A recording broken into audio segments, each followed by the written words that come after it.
Ito. Share natin. Ayan. Tutugisin natin si Sabi.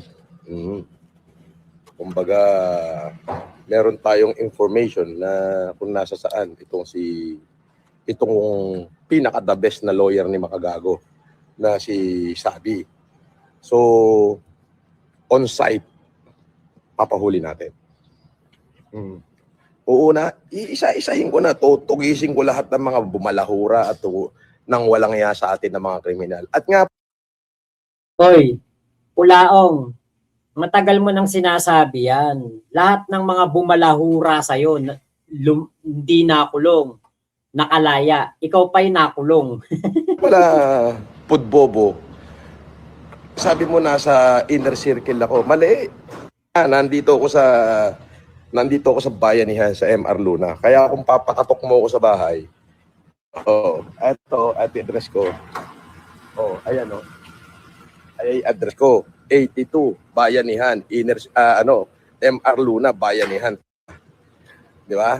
Let's go. Paano? Lalakad na ako.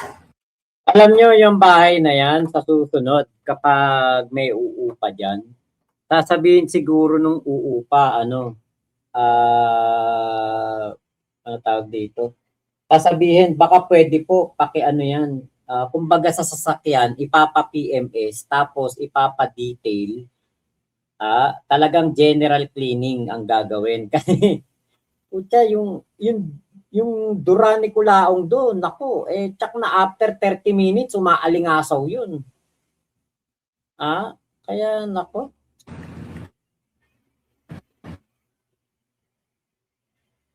No, nawala na yung signal ni Kulaong dyan. Ito, puntahan natin to. Ito yung ano Okay. Ay, walang ano. Ayan. Tapos gagawin natin parang bahay na gusto. Diba? Boss, Pelem, mamaya may interview daw si Ian. Scripted na yun. Malamang. Malamang. No, di ba? Scripted daw, malamang.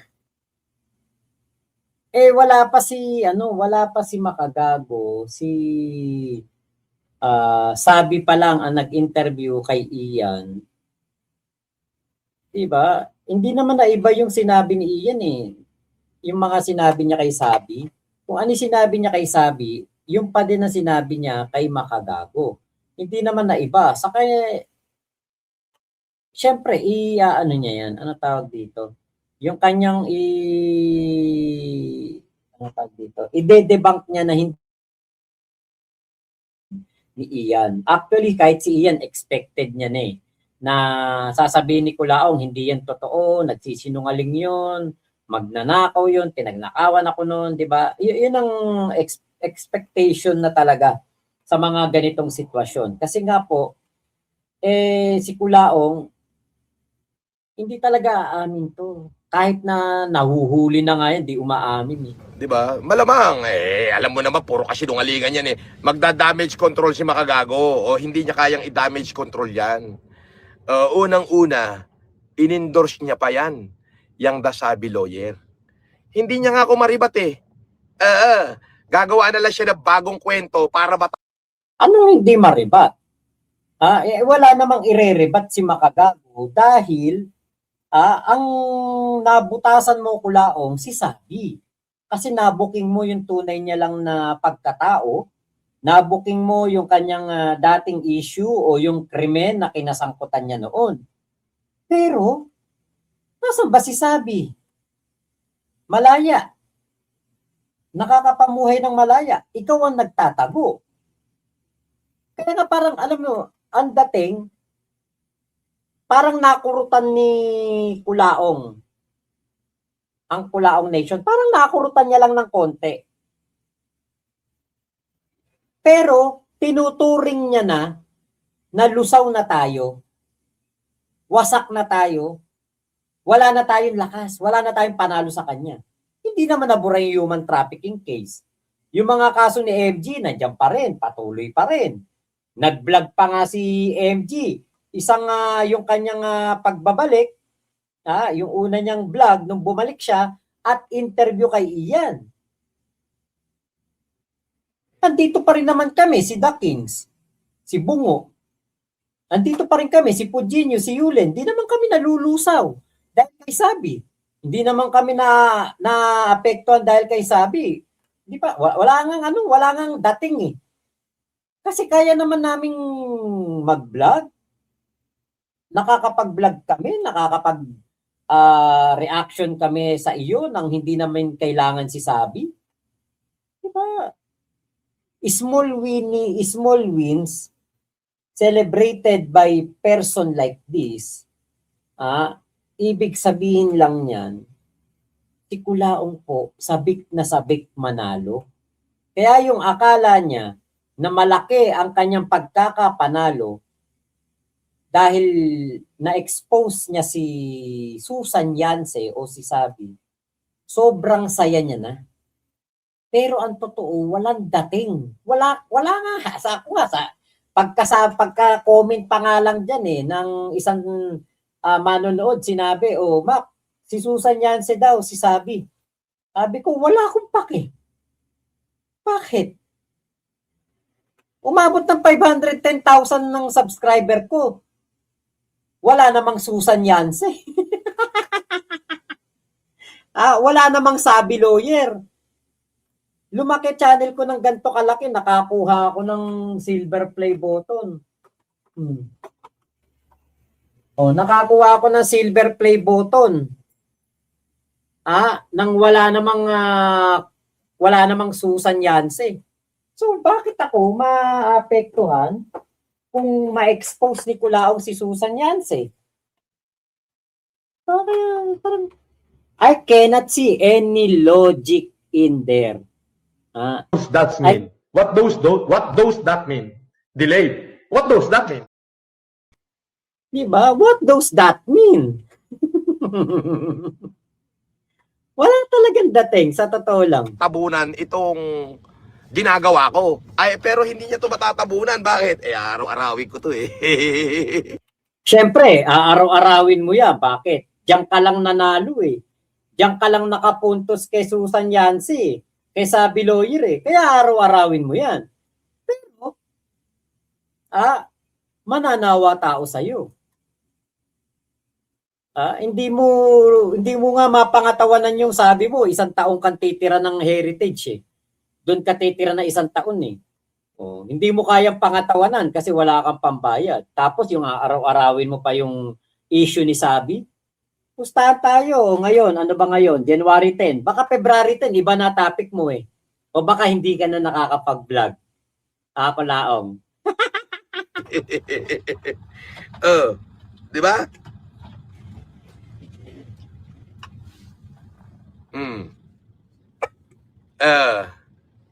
Ay nako, puro na ba si kakasuhan, hindi ka sila. Eto nga ngayon nga, tutugisin ko siya nga ngayon Saan ba ako papunta? Papunta ako doon sa lugar niya kung saan pumitik yung cellphone niya. Pero yung pala, pupuntang Baguio. Baguio pala't pumunta. Kala mo hindi ka mahuhuli ni pangalan nito ni Puginius kung saan ka nagpunta. Puro ka yabang nabuking ka nga kung saan ka nandoon.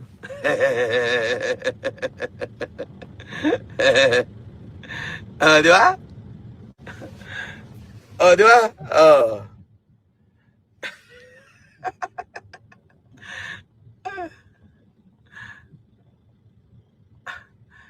Papunta ako sa kanya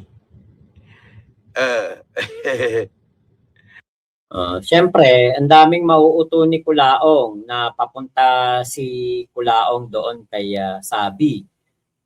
Pero, andito po siya sa Hotel Supreme Convention Plaza, 113 Magsaysay Avenue, Baguio. Saka nung magbabayad sa NLEX wala siyang RFID ng basta meron siyang problema doon sa RFID. Andun siya sa sa NLEX tapos sasabihin mo south ka nagpunta o pupunta ka ng Carmona. Kulaong. Ba't di ka makipag... ano di makipagkita? Eto nga, tinutugis ko nga siya ngayon, Dala ko warrant niya. Ano ka ba? Bakit ka Baguio pumunta? Wala naman dyan si Sabi Lawyer sa Baguio. Ba't ka pumunta ng Baguio? Wala naman dyan yun.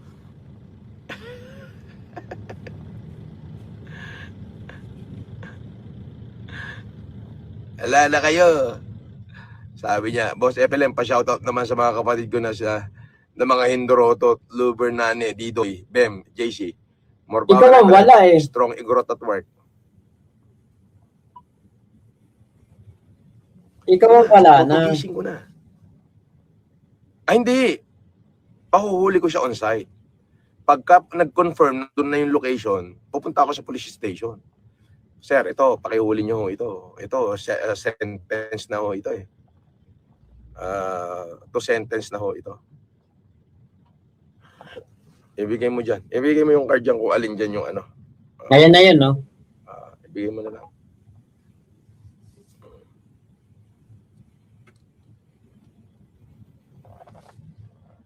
Kamot siya ng ng mukha Ano kung pwedeng pag-isahin? Shoutout nyo sa Muntinlupa, sir. Upang. Shoutout daw sa Kupang Muntinlupa. Kay Justin sa akin, Janro, Kulupi. Ano na? Justin and Janro, Kulupi. Justin and Janro Kulupi daw. Kulupi. Boss, good morning. Sa Kupang Muntinlupa, mahuhuyo ka daw mamaya. Talaga?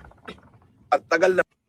Saka sabi ni Sabi doon sa issue ng warrant of arrest, hindi naman sa kanya nakapangalan. Hindi siya ang, kumbaga hindi sa kanya nakapangalan yung parang service of, basta yung service warrant, parang ganun. Hindi daw sa kanya nakapangalan. Bakit ganun? Doon sa balita, Susan Yance, kilalang kilala, yung Susan Yance na yun yung gumawa ng krimen. Ibig sabihin, baka iba tong hawak na warrant of arrest ni Culaong. Naman yan. Nung Pasko pa yan October pa po.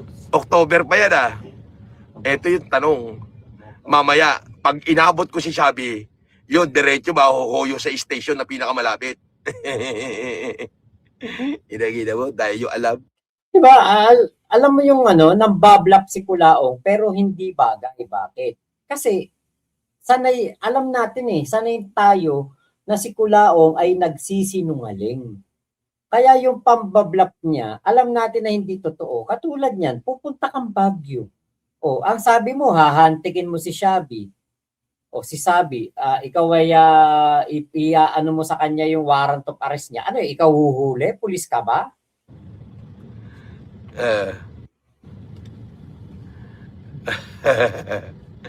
May plano si FGC, matindi daw, putang ng matindi yan. Hindi na natapos. Sagutin muna niya kamo tong akusasyon ko sa kanya. Bakit siya nag-i-endorse ng pekeng abogado at kriminal na law firm, na lawyer? Di ba? Bakit siya nag-i-endorse ng pekeng lawyer, ng pekeng law firm? Bakit siya nag-i-endorse ng kriminal? Di ba? Ay, hindi ako mase-set up. Oo. Makadede, may post na bago. May post na bago, Makadede. Hayaan mo siya. Idol, pa-shoutout naman ng si Just Brother from LA.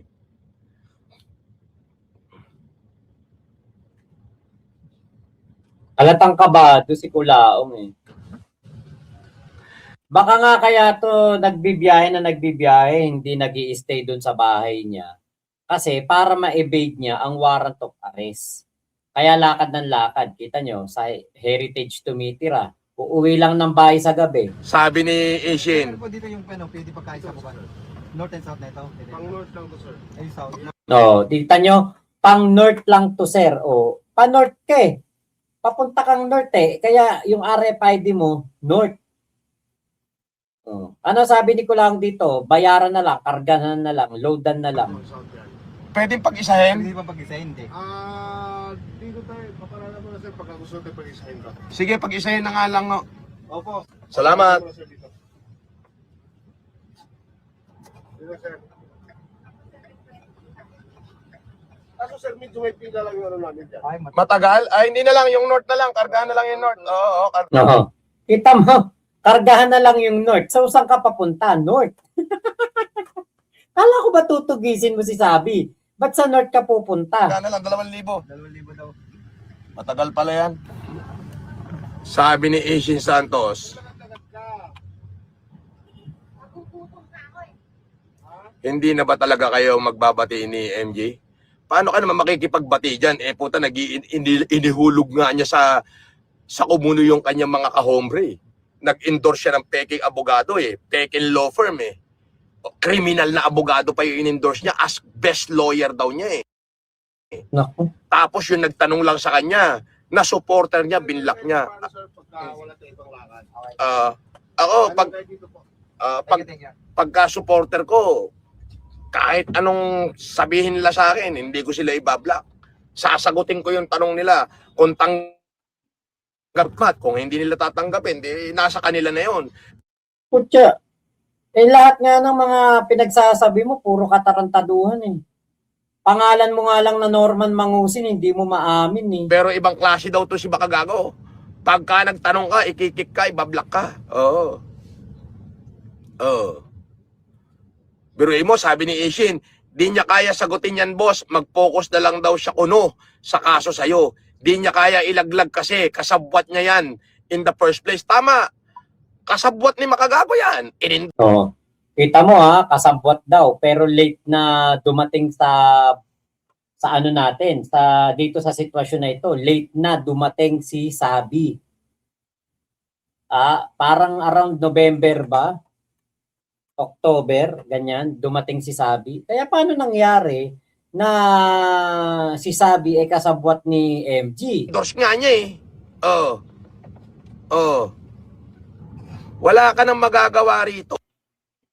Gago talaga to si Kulaong. Ano pa malay ni MG kay Sabi lawyer? 'Di ba? Ang pakilala ni Sabi, lawyer siya.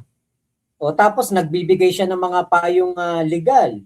Magaling, magaling, may alam talaga. O nag-ano siya every night, every 10 PM ba o 9 PM. Meron siyang payong legal, libre niya lang binibigay yung services niya. Syempre, kahit naman ako, ang alam ko kay Sabi, abogado. Tinutulungan naman si MG. Buti sana kung tinuturo ni Sabi lawyer kay MG ganito mang budol o ganito mang estapa, hindi naman eh. Kaya paano nangyari na kasabot yun? Oo, Abdul, kahit anong entrapment mo, i-entrap mo yung mga sinasabi ko, di ba? Hindi nila magagawa yan. Ito pa isa, ipahohoyo ka na ni MG. Uy, talaga?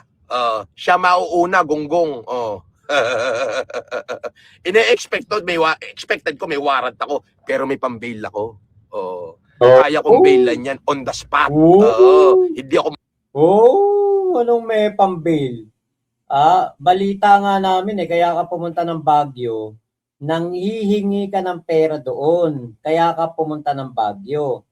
At ginagarantya mo, nababayaran mo yung hinihiram mong 5 milyon kapag nanalo ka sa kaso kay MG, kay Puginius, kay Mighty Manong, at dito kay sino pa ba? Mga kinasuhan nito. Si Igme. 20 million kasi yung inaasahan ni Kulaong doon. Pero malabo yun.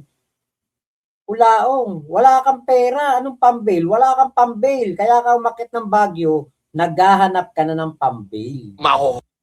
Sa kwenta pa nga lang yung rough estimate, nasa 2 milyon ang kanyang magiging bail. Hoyo. Siya ang mahuhuyo.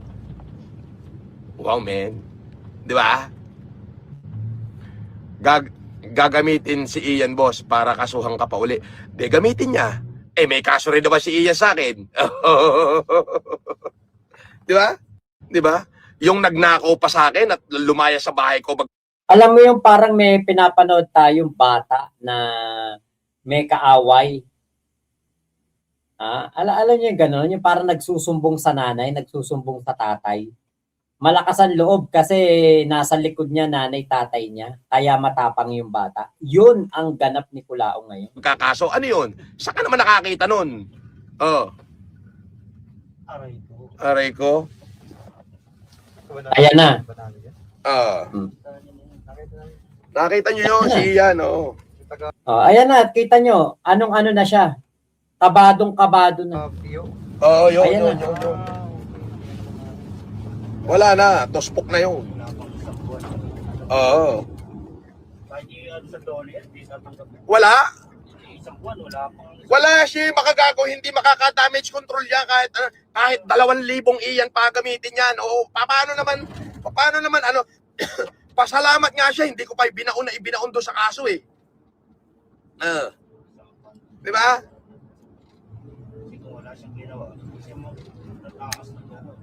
Kita niya? Napayosin na. Napayosin eh. Nauubos na yung yung kanya ibubuga na panlaban. Yung kanyang pangontra, nauubos na. O magyoyosin na, kinakabahan na, nauubusan na. Yan yung yan yung mabaho. Yung magsisigarilyo ka sa loob ng sasakyan. Napakabaho niyan. Kahit na anong gawin mong back to zero, yung chemical na parang parang Glade air freshener yung pinipindot. Back to zero, papaandarin mo yung aircon mo. Kahit 3 ganyang pang back to zero gawin mo, mabaho ang loob ng sasakyan kapag may naninigarilyo. Hindi yan babalik sa dating amoy. Mabaho po talaga yan. Diba? Itong si Kulaong, anong na eh. Ngatal na eh. Ate May Alcantara, anong kape mo, Boss Mac? Tibay mo. Actually, yung kinapi ko kanina, decaf. Decaf yun. Kape ng asawa ko ni Joy. Kasi breastfeed si Joy eh. Nagpapa-breastfeed siya. Kaya yung kanyang kape, decaf. Decaf pa yung kinapi ko. Pero hindi pa ako inaanto kasi 2:28 pa lang naman. Usually, minsan, di ba, nagla-live nga ako 1:00 hanggang 3:00. Saka mahaba po tulog ko eh. Nagising ako kanina parang 3:00. Anong oras ako natulog? 6:00 yata o 7:00. Nagising ako 3:00 ng hapon.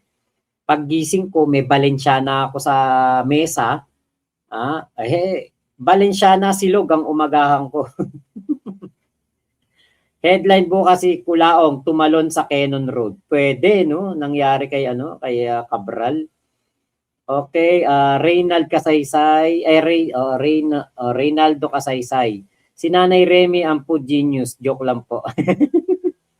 Joke lang, natawa ako dun Sabog si Badong, pil na pil ni Kulaong ang pagiging sanggano. Kuya Henry, sino ba yung nagpe-predict sa mga mangyayari dito sa YT? Baldwin ba? Si Rudy Baldwin, parang si Kulaong, hula lang mga sinasabi. Okay, Wade Wilson, kailan huling banggit ni Kulaong kay MG? Hindi ko alam Parang neto lang. Okay. Cup number 3 secured. Lang yan, daming kape yan natin. Okay, Kuya Henry, alam nyo ba ang ibig sabihin ng PMS? Sige nga kung alam nyo ang ibig sabihin para ma-sure niya. Periodic maintenance yan, di ba? Okay, Tommy Fishing, nag-like na ako, Boss Mac, at hindi in-skip ang ad. Salamat po. Kuya Henry, 238 likes. Kulang pa. Likes pa kayo sa mga di pa dyan. Libre lang yan. Okay, thank you. Tommy Fishing from Ate May. Galaw-galaw, like nyo muna po itong live na ito. Thank you, Kuya Henry. Ako to battle, 500 ml RH. Yun, secured. Secured ang mahimbing na Jorlogs. Marilyn Liseralde. Nagtatago na si Norman, may lumabas na warrant kanina lang. Kaya pala. Sabog si Badong, early celebration tong si Kulaong. Blessy Reyes, watching from Paris. Tama, focus lang kay Kulaong. 240 likes pa lang tayo. Ipantay po natin sa 354 watching now. Like po tayo. Miss Bulabog, hindi mag-like, support. Kuya Henry Bosmac, pag si Kulaong kaya makakuha ng silver play button if ever lang ay wag na pa if ever kasi never mangyayari. Ano kaya ilalagay name niya? O, di yung Kulaong. Kuya Henry, Kap ninyo Barsaga is waving. Maria Ira Nepomuceno, nung nagsabog ng kapangitan si Norman, lang ang gising. What those false teeth? Sabi ni Sabog si Badong, recorrection, natatakot Lods sa sabpina niya, kaya tumakas. Uy, babalik daw si Kulaong sa Heritage. Sa The Heritage Park, Taguig City pala. Alam ko may heritage din sa may Kawayan. Oy, Tagawaran section ka naman ngayon. Wow, ang galing mo naman. Tagawaran section ka na pala. Ikaw na nagse-serve ng warrant. Baka sampalin ka lang sa headquarters o police station na pupuntahan mo.